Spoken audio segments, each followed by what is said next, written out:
बिस्मिल्लाहिर्रहमानिर्रहीम, अल्लाहुम्मा सल्ली अला मुहम्मदिन व आले मुहम्मद। आप देख रहे हैं फैज़ हुसैनी टीवी। मैं तालिब इल्म हूँ हर्फ अदद का गुलफाम अली हुसैनी।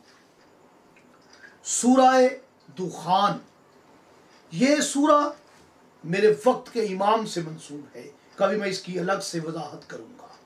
सूरा दुखान ये धुआं है। सूरा दुखान, इसका अमल बहुत सारे वज़ाइफ अमलियात हैं, लेकिन आज जो अमल लेके हाज़िर खिदमत हूँ वो है हुसैन की सवारी जुलजना के हरूफ और जुलजना के पास जाके कौन सा इसम पढ़ना है कि दवा कबूल हो जाए। जुलजना के हरूफ कितने हैं, अदद कितने हैं, मरातबी अदद कितने हैं, नूरानी अदद कितने हैं, ये वो राज हैं जो इससे पहले आप तक नहीं पहुँचे। आप ज़रूर फैज़ हुसैनी पर देखिए। वो है पेचस का इलाज।